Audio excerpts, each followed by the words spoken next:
Doing something a little different today. Doing something a little different today out here in these streets. Literally in these streets today, man. Get some old man exercise in. 'Cause I'm older man. So we're doing something different today. Need to get some riding. Need to get by the main road. But I want to talk about the Falcons quarterback situation, man. This is gonna be just a old school YouTube live. Old school YouTube live. No stream yards, no edits, no thumbnails. Just me talking to this phone. Just me talking to the phone with my headphones on. As you come in, if you can't hear me, let me know, and I'll make some adjustments. But just walk with your guy, walk with your guy, walk with your dog as I do my little exercise thing out here in the sun, in this Georgia heat, and all this humidity.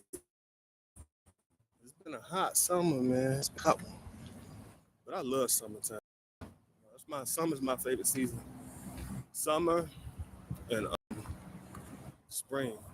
I like hot weather. I like mild weather. I don't like cold weather. Hot weather is festive weather. What's happening? Y'all see people coming in. JIT, CDM, STG43. What's going on? Can y'all hear me?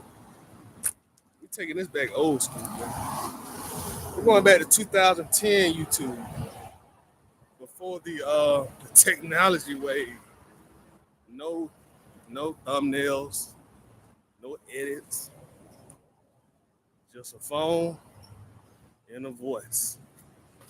And we're gonna talk about this quarterback situation, man. We're gonna talk about it. Millie Mills, what's going on, bro? Thank you, STG43. Thank you, Jit. Y'all sound good and clear. Okay, good. Listen, we can get to talking. Yeah, but as I was just saying, man, I love the summertime. I was not this past weekend, but the weekend before last, I was at Grant Park in Atlanta, Georgia, and it was super hot. It's actually way hotter than it is right now. But went out there, man, and they got this huge, it's almost Olympic-sized swimming pool at Grant Park. People that's from Atlanta are familiar with Atlanta. You gotta be from Atlanta. Familiar with Atlanta, familiar with Grant Park. You know the pool I'm talking about. And it was hot out there, but man, you seen all the people out there in that pool, huge pool. That's like, the thing I love about the summer, man, you get outside. It's like, I don't know, for me, I feel more alive in the summer. So I'm a summertime cat. But Tyrus Maxwell, what's going on?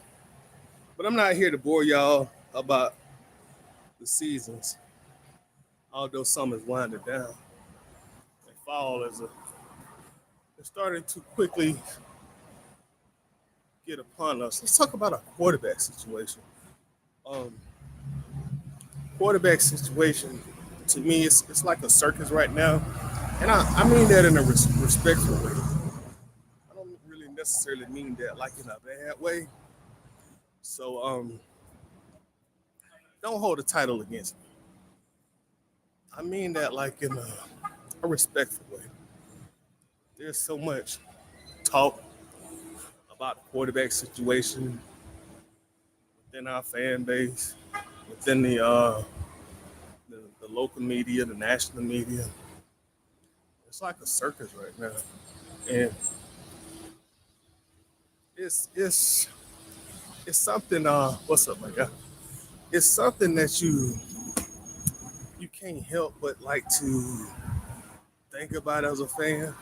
You know, Jit says I love summer, but I work outside and I don't like it for 10 hours. I can feel that now. I can feel you on that. I can definitely feel you on that. That's a different perspective when you got to be in it all day. So I feel you on that. Be safe out here, man. Hydrate. I know I ain't got to tell you that, but it's been a hot one. But quarterback situation, man. It's just a circus right now. It really is. And again, I say that respectfully. I'm not trying to be disrespectful when I say that, but that's what it comes out to me as a circus. That's what it seems like. That's what it feels like, a circus. The talk about the quarterbacks, it's just, it's wild. It's wild. We got Penix, who was just fully cleared by his doctors. Welcome back to Michael Penix. That's definitely good news. He was just cleared to become a full participant in preseason, practice, training camp, the whole nine. So the doctors are saying that you are cleared to come back. Again, that's good news. The circus atmosphere, let me dash a little bit in this shade just for a second, just for a quick second. I ain't a young buck no more, so we get a little bit of shade when we can. Miller says they tied. I just expended JPJ. I think there's James Pierce Jr. played every game so far. Well into the third quarter and doesn't have a sack yet against Bones. Should I be worried? Nah, Miller, don't be worried. Don't be worried at all. Don't be worried at all. James Pierce Jr. He gonna do his thing.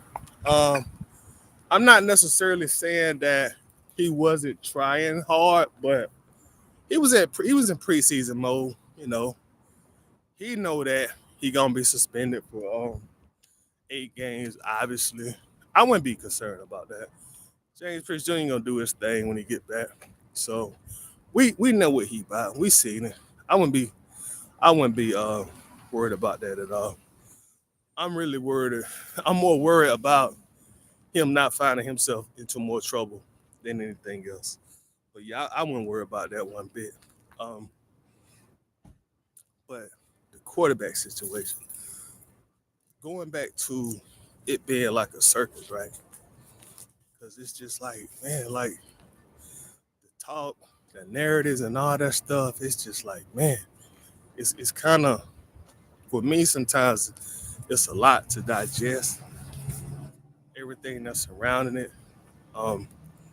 As of yet, we don't know who the starter is. We presume that it's gonna be Tua or possibly Michael Penix. The last report was that Tua has not done. I think this was from Adam Schefter, like maybe 2 days ago, but it was very recent. The staff wanted Tua to be the starter and Penix, to get as much time as they felt was necessary before they put him in. But according to Schefter, Tua hasn't done enough to take the clamps on the job. So Penix does have an opportunity to come in and take the starting job, according to Adam Schefter. Now, Schefter is typically extremely reliable, plugged in, but obviously Stefanski could see that situation totally different. But the clown part of it, now I take that back. I didn't mean to say clown. The circus part of it, to me, we don't have a starter name yet. And our fan base is just so sporadic and, and you got all these ideas and stuff out there and Falcon social media and debates and all that stuff, right? Just some of the stuff that I've heard. And also Jack Strand, the emergence of Jack Strand. You got to throw his name in head also. Let's start with Jack Strand. That's a good place to start. He's a hot name in the Falcons community right now. Undrafted free agent from a Division II school in Minnesota. Yeah, Minnesota. And he looked good. No, he looked great. Last game that we played, he looked great, looked damn great, and there's a lot of hype behind him. A lot of people um, have jumped on the Jack Strand bandwagon. You know, I heard Pat McAfee talking about him that they were hopping in shape. We'll cool down a little bit. Hold on just a second. Miller says that I was taught the dog gonna be a dog regardless. We just put eyes on my baby. That's all. I think he's pretty soon. Yeah, I'm not worried about Pierce. I'm really not worried about Pierce, man. I think he'll be fine. Pierce is naturally talented, so I'm really not worried about him at all. Miller says the emergency quarterback. That's a good way to put it. The emergence of the emergency quarterback. I like that. Georgia, Texas. Well, what's going on, my guy? What's happening? What to do, ABG? Atlanta Falcons family. The new era is here. Michael Penn Jr. is back to claim the throne as quarterback one. And that's exactly what we're talking about, too. Georgia, Texas. Boy, like, the quarterback situation to me has got wild, man. Um, we were talking about Jack Strand, undrafted free agent. And there's a lot of people that saying that Jack Strand should, start him week one against the Steelers. You know, elevate him as like before last week, before last game. He was actually on the fourth quarter. It was Tua, Penix, Cooper Rush, and Jack Strand. So people are now elevate Strand, pass rush, pass Penix, and pass Tua. Based on his incredible game potential that he showed in the last preseason. Not only that, he fits your prototypical modern day quarterback, big guy, 6'4", 6'5", like 230. Looks like he can take the hits. Built like a Josh Allen, built like a Cam Newton, just a big quarterback. And that's what you want. But do you take a guy who was just one on the depth chart, you just elevate him in 1 week after one preseason game? I mean, he really. Now, do I think Jack Strand has some potential? Yeah. But obviously, you're going to have to see some better competition. Better against more than just preseason.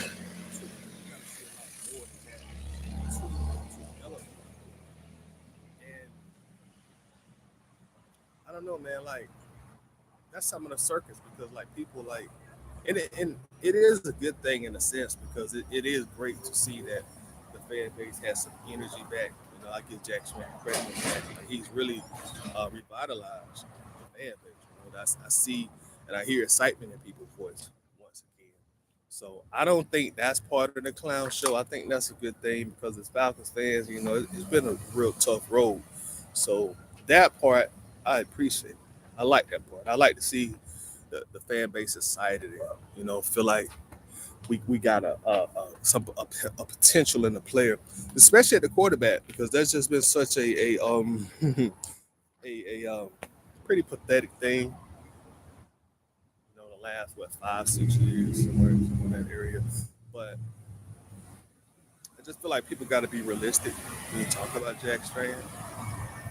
When you talking about having him as an undrafted free agent start after one preseason game, to me, you doing a lot.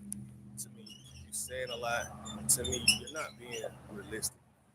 And an NFL coach, they're not gonna dwell in the land of the circus, where a lot of us talking heads live, a lot of us fanboys live, a lot of us casual and diehard fans live. So you got to be realistic, And people, they're really pushing hard on that. And Jack Strand is quarterback. And I'm looking at it like, why are we trying to rush him? There is no need to rush to play Strand or to start Strand at all. For what? Why not let this guy develop? Give him an opportunity to develop. Don't just throw him in a fire. Because you throw him in a fire, and then he don't perform well. He starts playing against um, Miles, the likes of Miles Garrett, T.J. Watt, and they make him look like a D2 quarterback. Then the same people who was all rah-rah about him starting, they're going to turn around. They're going to blame Kevin Stefanski. They're going to blame the offensive coordinator. Well, why you rushing into the starting job? Why do you let him develop? The Falcons ain't never developed a quarterback. But that's not what y'all were saying before. You wanted to propel him and start him early. Clayton Murray, what's up, Clayton? Some people want Stetson Bennett. That's part of the clown show, too. We're going to definitely talk about that. Miller Mill says, this is Madden, then elevate him. But this is real life. Thank you, Miller. Exactly. This is man, you can just go ahead and throw him in at that point. But like you say, man, like this is real life. But yeah, what's the rush? Like what is the rush? I don't think there's one Falcons fan, local media person, national media person, any kind of NFL analysts, journalists, writers, whatever you want to call them, anybody with some good sense. You ain't got to have good sense, decent sense. That expects the Falcons to win the Super Bowl this year. You know what I'm saying? So why are we trying to rush Jack Strand? Just make sure that he's on the roster. Tuck him, put him on the roster, put him on the 53 man. Don't put him on the practice squad spot so somebody can come steal it. As long as he's on the roster, he's good. I don't understand why people are trying to rush to make him the starter. And I assume some of that because they don't like Tua, they don't like Penix for whatever reason, and they see something in Jack Strand that they don't see in Tua or Penix. But again, that's one game of the preseason. The first preseason game when Jack Strand didn't look as good, and he only completed 50% of his passes, you didn't hear this noise. And Kevin Stefanski kind of spoke on that on his press conference. He was like, you got to be careful with results, especially results in the preseason. And he was absolutely right. And him being an NFL coach, he's not thinking like us Falcons fans. Let me continue my walk. Let's go back this way. But that's part of the circus. It's just like, what's the rush? Why are we rushing trying to get Jack Strand into the starting job? As long as he gets on the roster, we cool. Let him sit back, learn, and develop. Because going back to even Desmond Ritter, that's what some people blame Arthur Smith about. Oh, you did Desmond Ritter wrong. You just throw him out there to the wolves. Y'all didn't give him time to develop. Well, make up your mind, fellas. What do you want? Play Murray, Jack Strand got to use the job. Don't give the penalty to him and wait for the opportunity to shine. Bingo. Easiest job. And that's what developing a quarterback is all about. I guess we such in a microwave society, and we got this technology in, palm of our fingertips. We be in such a rush to get out our opinion, whether our opinion there's a whole lot of logic behind it. Don't really matter. We just be in such a rush to get it out. And that's what society is at right now. But the Jack Strand himself and his play, his potential, that's not the circus, but the noise about starting him, that's definitely circus shit. That's real life circus shit. And it's wild. It's very wild. Somebody, Stetson Bennett, that's part of the circus too. And that's why I say the quarterback situation is a circus right now. Because everybody got like this opinion. Dan Orlovsky, the Falcons should trade for Stetson Bennett. Why, Dan? Why? It's a circus. The talk, the position, it's just a circus. The Falcons should trade for Stetson Bennett. And listen, don't get me wrong. As a football player, I love Stetson Bennett. UGA legend. Stequavius, that's my guy. Stetson, my guy. But trade for him? For what? I mean, Dan Orlovsky talking about stuff 2 years ago. What are we gonna trade for him for? We already, got, in my opinion, a better prospect than Stetson. No disrespect to my guy Stet, you know, and Jack Strand, who we just spoke about, much younger. I think Strand with 22, Stetson about to be 29, 7 years. Boy, that's a long time. Football years, boy. And I'm like dog years. NFL, boy, 7 years like dog years. Shout out to the Mercer bus just passed us. But yeah, them like dog years. Let me see if I flip my camera. Y'all see that Mercer bus. Shout out to the Bears. I'm downtown. Uh, but yeah, them like dog years, man. So, and then like, there's another part of the clown show because I see people backing that too. It really be just them UGA fanboys mostly, just the UGA fanboys, and it be this. It's the UGA fanboys and the people who are diehard college fans and casual NFL fans. That's who really pushes the Stetson Bennett thing. Let me repeat it. It's the UGA fanboys and the people who are casual, extreme casual NFL fans, but they're diehard college fans. So they just want all the top guys that played on a college team to be on the NFL team.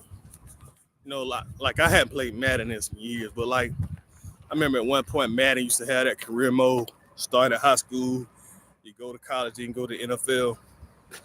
Like that's how them fans who just dying on the Stetson Bennett hill. That's what they thinking this is, bro. Just say EA Sports, man. Get the hell out of here. And I ain't got nothing against Stetson. I love Stetson as a player. To me, Stetson Bennett is probably the most important Georgia Bulldog football player in history, surpassing the great Herschel Walker. Now, am I saying he's the greatest Georgia Bulldog football player in history? No. But he is probably the most important. You know, he led the Georgia Bulldogs, something that a lot of more talented quarterbacks before him at Georgia were not able to do, to back-to-back national championships. Very, very critical thing for him to do.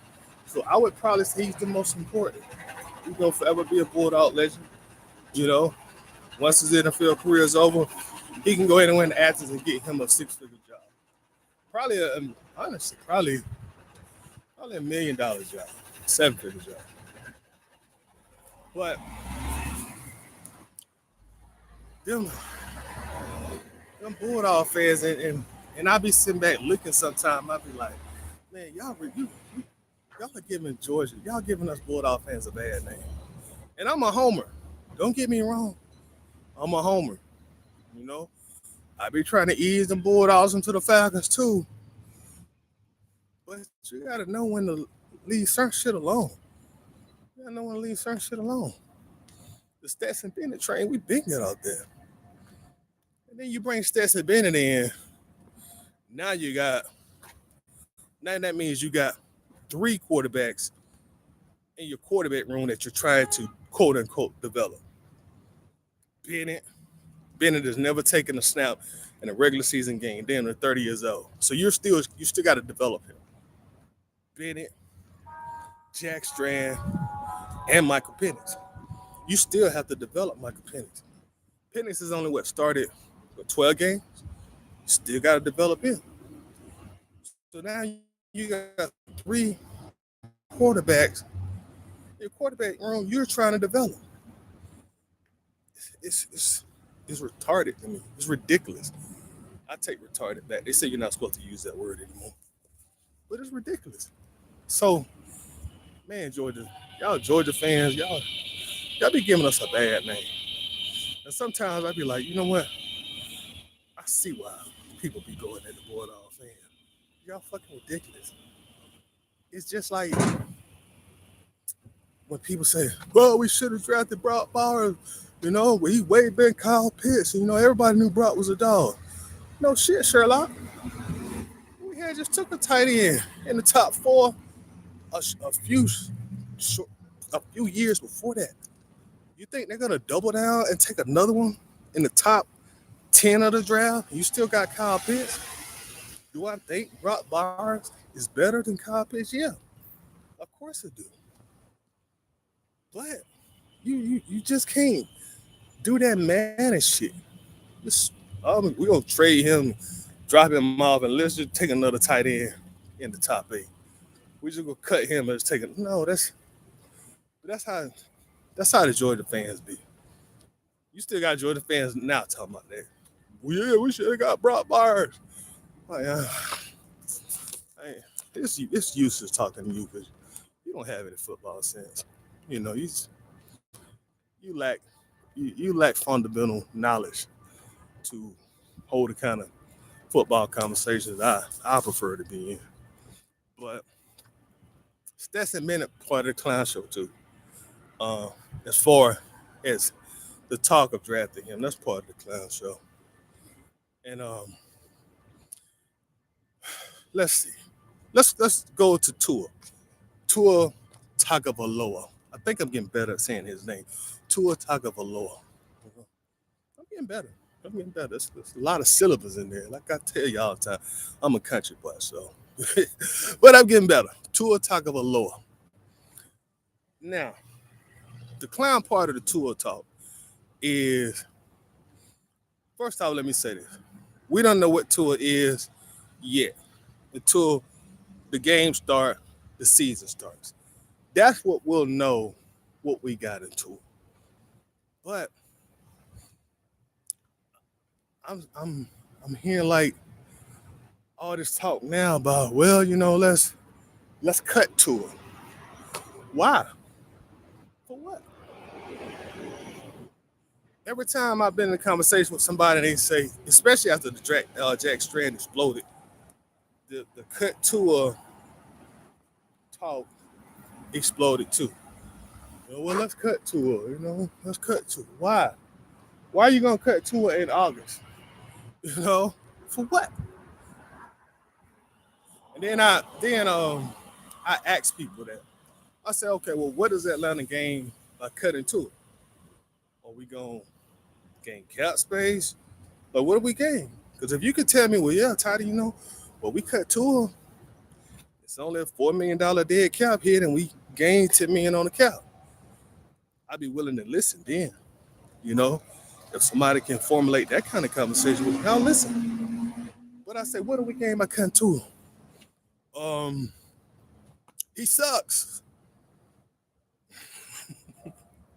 He sucks. Somebody told me one day, addition by subtraction. Like, what the fuck does that mean? Addition by subtraction. You say some shit like that, try to be smart. That only can pass by with a dummy. You can say some shit like that don't really mean shit. Just some old surface level bullshit. A dummy might have bit that. Oh well, yeah, dog, you right. You right. Yeah, you right. But what do we gain? For real, what do we gain? What do we gain by cutting Tua in August? Like, it would be different if this was October. You seen him play now a handful of games. He's starting a handful of games. And it's apparent he don't got it. It's apparent he don't got it. I could see it. If he started like 5 or 6 games and you see he no longer has it. Or are we talking about November? But what are you gaining? You cut Tua. Now your quarterback room is Penix coming off another knee surgery. We don't know if he'll have any setbacks from that coming off a knee surgery. Just started practicing fully like 24 hours ago. And the season start like next month. August is almost over. The season start next month. So you cut Tua. Now you're left with Penix, Cooper Rush, Jack Strand. You cut Tua, now you're left with Penix, injury prone, Cooper Rush, respectfully a bum. Respectfully. I say that in football sense. And Jack Strand, D1 guy who have one splash game to his credit.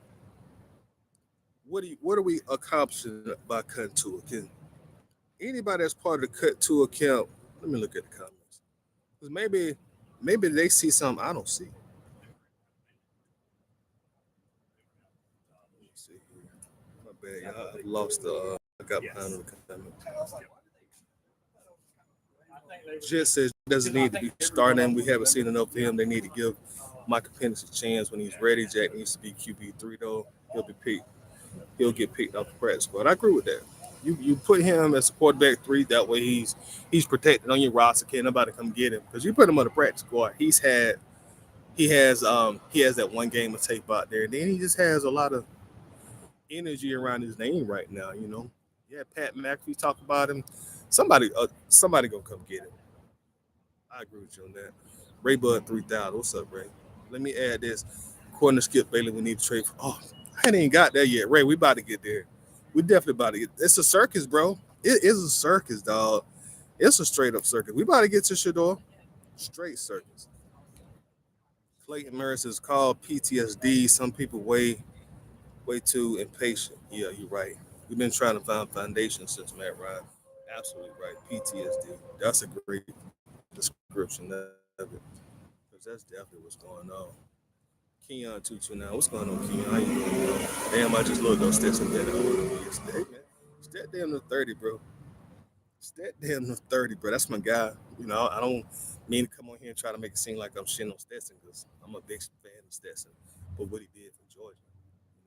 You know what I mean? That first national championship, boy, somebody would damn near cut some onions in my kitchen, boy. They must have some real strong Vidalia onions too, way down there in the country. Y'all know about that yet? They had some big strong Vidalia onions in my kitchen, just chopping them bitches up, bro. Goodness, woo wee. But yeah, stat getting up there in age, man. Clay Murray said it was so long ago people want the Falcons to draft UJ players. Now it's just a virus to get mad when we don't. That's true. That's true. Because we can't say they don't no longer draft UGA players, so we been getting them. Just got Jalen Walker, just got Zach Branch. So you're right about that. Dwayne P says our energy should be focused on Penix. And I think since he's healthy now, a lot of the focus inside of Flower Branch will be on Penix. I'm sure they're going to try to catch him up to speed as much as they can based on the time that he's missed. So I'm sure a lot of the focus will be on Michael Penix. Keon says, I'm glad you said that. We still have to develop Penix. Yeah, man, like, that's what I'm saying. Like, bro, Penix had only started 12 games, bro. You still got to develop Penix. And people want a quarterback room full of developmental guys. Like, what the fuck is this, high school? What's this, middle school? When you get all the guys in 7th grade and you don't know who can play quarterback and who can't. In middle school, it's quarterback, man. Like, who could throw the ball over 35 yards? Line up over there. Like, what the fuck is this? Why you want all these developmental guys in the quarterback room? Like, damn, you have to end up hiring 2 more coaches, 2 more positional coaches because you got all these developmental guys. So why not go with Strand if we got to develop him too? He showed promising flashes. Let him get out with Penix. That would probably eventually come, but at this point, I don't feel like you just elevate Strand to Penix's level as of right now. You got to give Penix the opportunity to show, like, okay, he ain't got what we need, because he's a first round pick. He ain't got what we need. That injury in his head. He done lost a step after this last knee surgery. You're not at a point right now in August where you actually have Penix battle out with Strand. Not saying that week 16 that Strand could not still be the starter. Definitely not saying that at all. But as of right now, you don't really mess up your continuity that you have in the locker room because Jack Strand had one good preseason game against a bunch of guys who are gonna be my coworkers in like 2 months. Some of them guys gonna be working with me in 2 months. I'm like, but didn't I just see you on TV for the Falcons? Yeah, that was me. Yeah, I had two tackles that guy said, I know it. I'm watching you, boy. Welcome to the squad. So you don't mess up the continuity like that. Not at this point. Not in August. You don't. Because that's a good way to lose the locker room too, especially as a new coach. You got to let Strand work his way up there. Just one preseason game against a bunch of reserves. That's not enough. That's not enough. And that's pretty much what Kevin Stefanski was saying in not so many words. You know, he was pretty much saying that in not so many words. Clayton Murray says, honestly, the job is for Tua, but the press not making it better by shining his mistakes. Now I see Tua still in his head. So many concussions, your body react differently, have to change back. Yeah, it is definitely Tua's job to lose in week one. And I think you're absolutely correct. I think, like you say, the media shining his mistakes. I think the fans are shining his mistakes. And a lot of the fans who feel like that's Penix's job, and I'm gonna be honest and transparent, I can see why and how Falcons fans are like, if it's a battle between the two, they're gonna get on Penix's side because Penix is our player. We drafted him. He's been here the last 2 years. That's all I got. He's a real Falcon in blood. You know what I mean? When I say in blood, I mean we drafted him. Julio Jones. You can say what you want to say about, oh man, he did this and he did that when he left. Still our blood. We drafted him. Still our blood. You can say whatever you want. Oh man, Matt got sorry at the end. He went to Indianapolis. He was. That's our guy. Matt is ours. We drafted the Iceman. We drafted him. Same with Michael B. Oh man, he got that fighting dog. He's still our guy. We got family members who do bad shit too, but it's still family. You don't turn your back on family when they make mistakes. So Penix is our guy. True Falcon. We drafted first round. So I see how and why people prefer Penix over Tua. But I think at the same time that preference is allowing people that preference for Tua, that preference for Penix is allowing people to kind of work how things really are. Um, like you said, every mistake that Tua makes it seem like they're blowing up. Oh, Tua fumbling in practice. So what? It's practice. Fumbling practice. It's okay. Oh, Tua threw interception. Oh, okay. So, but you don't see the same thing with Penix when he fumbles. He throws interception. Oh, well, Penix still trying to work his way back from the injury. The reaction is vastly different between Penix and Tua. And people are acting like Tua, people are acting like we've already played like 5 or 6 games and they've seen Tua as trash. That's how people are acting right now. Like we've already played games. And the overreaction from Tua playing like 8 or 9 plays in the first preseason game, it was just wild to me. It was just wild. Oh, he fumbled the style. Okay, yeah, he fumbled the second play of the game. Okay, cool. Oh, did y'all see Tua in the first preseason game? Man, I went to the bathroom. By the time I came back, Tua was already on the bench. What are you talking about? You mean you really came to a hypothesis on how a guy can play for 17 games, over 8 or 9 snaps, over 4 or 5 passing attempts, and he still completed like what? I think he was 3 for 5. They ain't like he had a bad completion percentage. Now, granted, they were all short passes, but they told us that was the game plan before it started. But I do see just like a difference in coverage from Penix to Tua, and I see people reacting differently between Penix and Tua. And again, I understand it. Penix is our guy. Tua is not our guy. I forget who drafted Tua. Was it Miami? Was he really drafted by the Dolphins? I get it. Tua only here on a 1 year deal, 1 year rental. So we got a bigger investment for Penix. So I mean, I understand it, but I'm still gonna call it fair as well. Hey, but I get it. Jeff Holtz said you might need 3 or 4 quarterbacks. Man, you can't get in a position where you have too many quarterbacks in that quarterback room.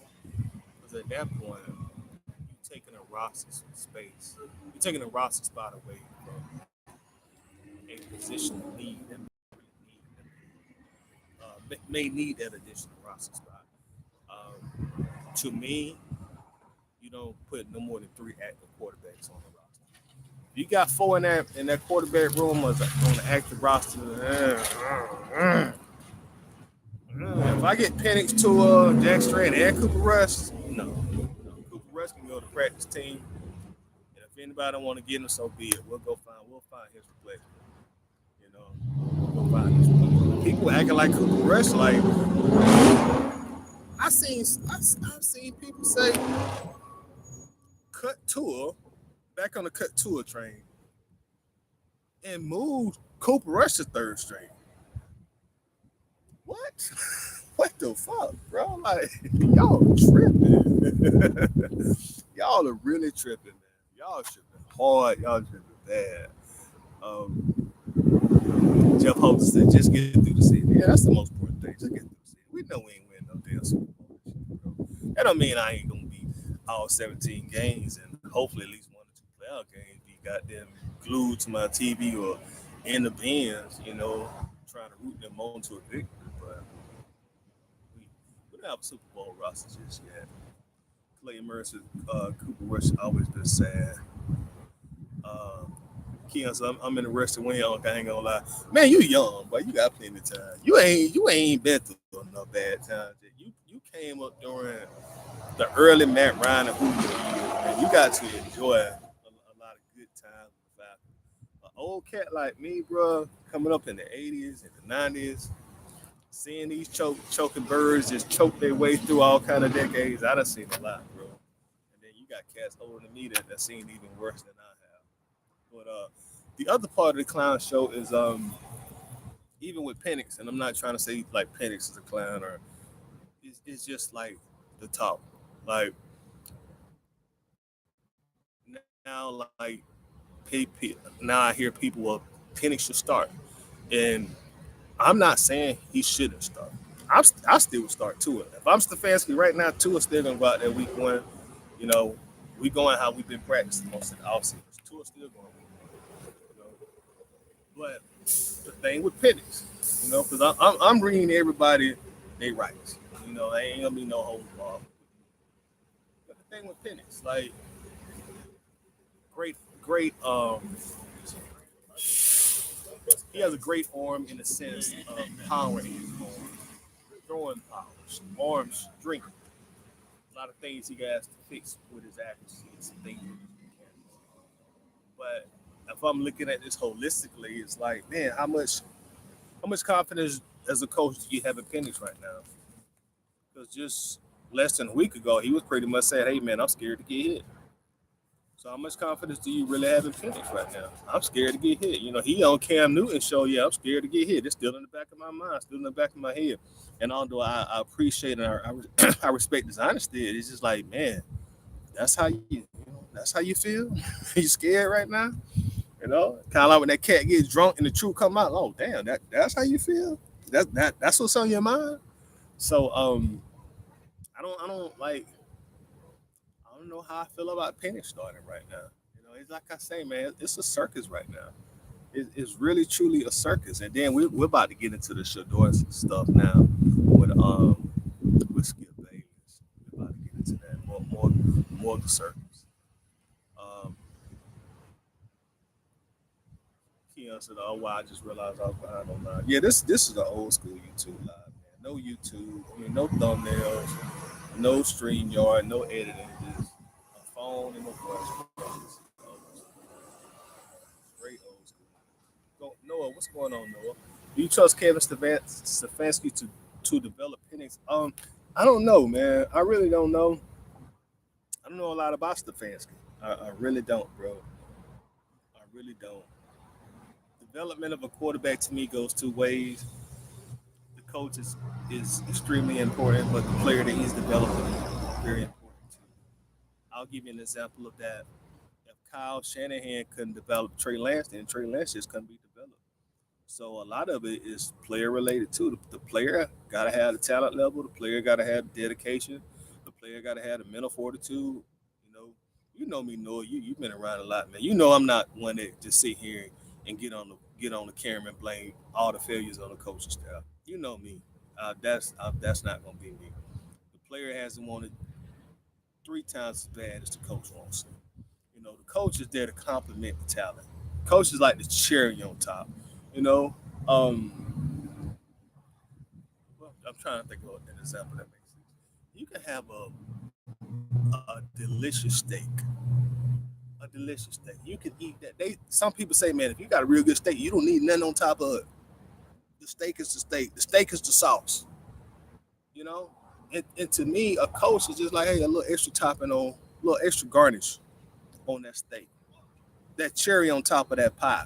That pie still gonna be good without that cherry, but cherry may just give a little more oomph.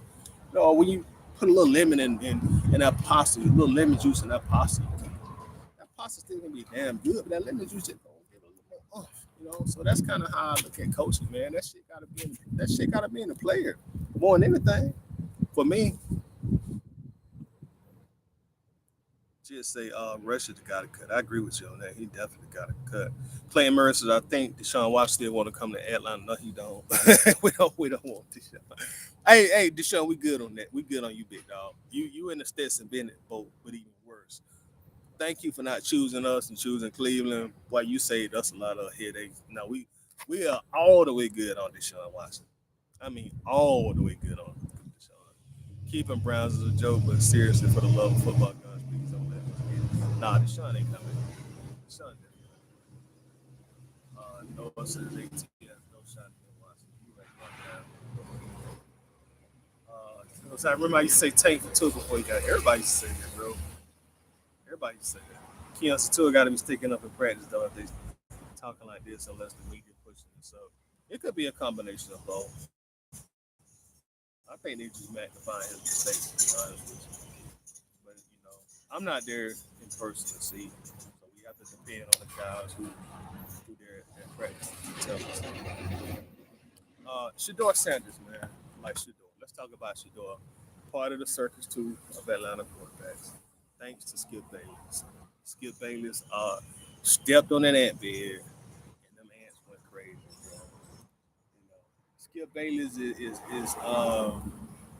in tune enough to know that there is a certain type of affinity for Shador in the Atlanta fan base due to it being one Atlanta, due to it being to his father started his legendary career here. So we still have a lot of love for Dion, but that's part of the circus too. When the national media just be throwing you quarterbacks, like, hey man, here go play for the Falcons, Stetson.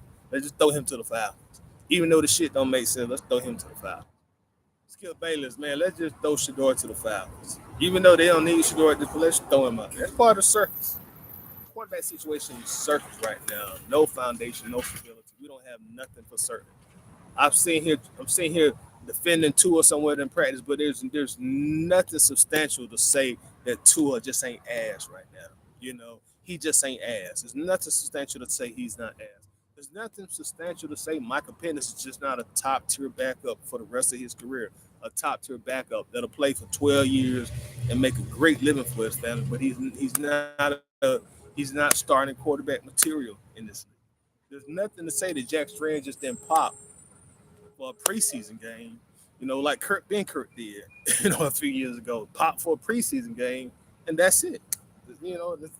There's nothing to say that. We don't have anything substantial. So when you don't have any foundation, any proven product, media's just gonna start throwing you shit. Oh man, Skip Bayless, let's throw Shador to Atlanta. Crazy. Like, no, we don't want Shador, we don't need Shador. And I'm gonna say this too, like, I'm about to. sure if I hit some people off who watch this, but I'm gonna say it. I'm gonna say it. To me, should to me, I feel like Kevin Raw. I've heard, I swear, like so much about Kevin Stefanski was hating on Shador and how you played Dylan Gabriel over Shador. You know, he didn't like Shador. Now, by my own admission, you already know, I Cleveland Browns fan. I got enough issues having to keep up with these fucking Falcons. That's already a full-time job. I ain't got room for another bum ass team to try to keep up with them. Doing it for the Falcons, that's already enough anguish and enough stress. But beyond that, Stefanski, I feel like he just caught a raw deal in that situation from the media.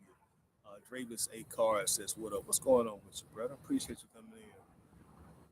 People are like, man, why you playing Dylan Gabriel over Shador? And when I watched them play, when I looked at the numbers, I'm like, was Shador really better than Dylan Gabriel? And I want y'all to tell me the truth in the comment section. If I'm tripping, let me know I'm tripping. But was Shador really better than Dylan Gabriel? And I know stats don't tell the entire story. I'm never gonna be a person to say stats tell the entire story, but they are a reference point. You look at the QBR. I think Shador started. They started about the same amount of games. I think Shador might have started 8 games. Gabriel might have started 7, something like that. They were close to one. But if you look at like the QBR, Shador's QBR was like 18.9. Dylan Gabriel's QBR was like 31. You look at the rating. Shador's rating was like I think 65, 68, something like that. Dylan Gabriel's rating was like 80. You look at the touchdown interception ratio. Now y'all know I'm a big touchdown interception ratio guy. I think that tells a lot. Shador had 7 TDs and 10 interceptions. Dylan Gabriel had 7 touchdowns and 2 interceptions. So like, and somebody in the comments tell me, man, because I know I got somebody watching that feel like Stefanski did Shador wrong. Like, tell me how.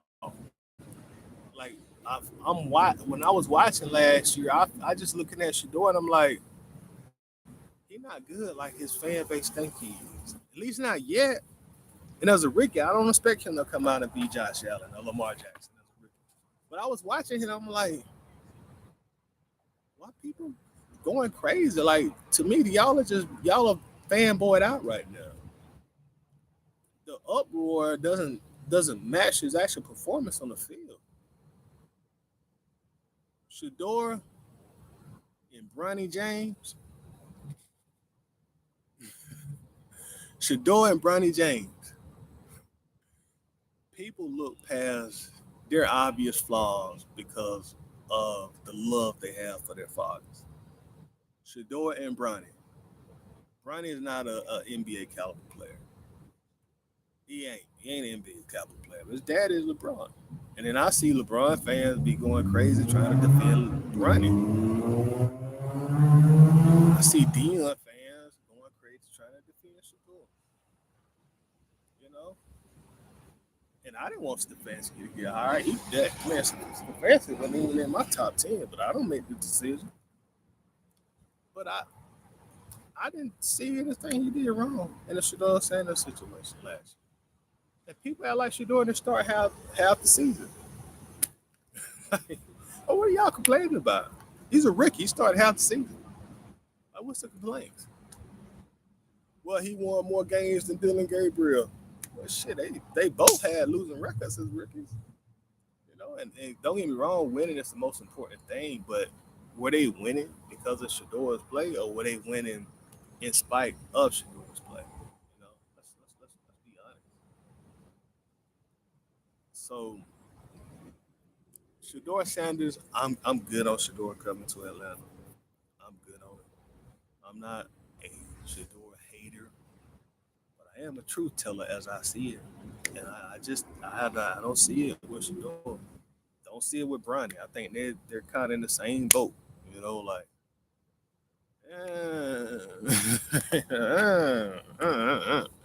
And then I seen all the people get mad yesterday when they announced Deshaun Watson was a starter. But you should have known that.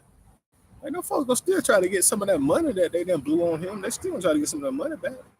They looking at you though like, bro, we got you under a rookie contract, dog. We still got more time with you. We trying to get some of our money back off this cat right here, dog. We ain't just gonna let him just grease us for everything we gave him. Although he already done did it, they still gonna try to recoup some of their money. They still gonna try to recoup some of their money. Robert Strickland, what's going on, Robert? Says my biological father. Father's Billy Sims. Just make him laugh. Hey man, I'm glad to see that you and your father connected last year, bro. Shout out to you, man. Since I'm 43 years old, he never got a fair shot. And I can't speak a lot on Billy Sims. He was before my time. I've heard him, man. But I'm glad to hear y'all reconnect. But let me get up. I ain't got confidence. But yeah, like I didn't get the hateful stance last year with Shador Sanders, bro. I just feel like the Shador and Dion fan base, they were just being over the top, you know. Just like I feel like the LeBron fan base be over the top with Bronny. You know what I mean? Don't be realistic. But it's a circus right now, man. Just to reiterate some things I said, I don't I don't know why people want to cut to it right now at this point. I don't know what sense that make. Like we say 1.2 million, 1.3 million dollars on the cap, and we still about 35 million plus in cap space right now. What you gonna do with another $1 million in cap space going into September? What you gonna do with that? Who you gonna go sign with that? What you gonna do? You know, that means you lost the only established quarterback in that quarterback room.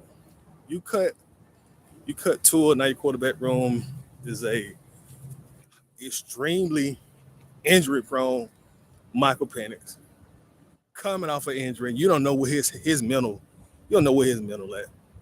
He already told you he got some reservations, so you don't know how he gonna bounce back. Especially when them 300-pound defensive tackles start chasing his ass, and them 240-pound edge guys start chasing his ass. You don't know how he gonna play. You hope he plays well, but you don't know. We Falcons fans, we gotta look at every single angle, bro. You know. Then you're gonna have Jack Strand. Hey, I hope Strand ends up being the best quarterback by far that we've had in Atlanta Falcons history, but we don't know. You can't just hedge your bet. You can't bet your mortgage on a guy who played a preseason game with a bunch of third stringers. Don't do that. You got Cooper Rush. Hey, come on, bro. Cooper been in the league long enough. You know what he is. Cooper been in the league just as long as Tua, and he's nowhere as accomplished as Tua. Which again, I don't understand like how Tua gets so much criticism, and after 9 passes, Cooper Rush is, in some people's mind, elevated past Tua. Tua's worst year last season is still 3 times better than Cooper Rush's best year in the league. Let me give you that again. Tua's worst season last season is still 3 times better than Cooper Rush's best season. Go look it up if you think about it. Go look it up. So it's just a circus, man. Hey, I'm here for the circus. I'll be here for the circus, Falcons circus every year around this time. So this shit won't be no different, man. All right, my walk has pretty much ended. This live is about to end. I appreciate y'all time, man. I'll get with y'all later. I'm out of here. Peace. I gotta figure out how to end this on this phone.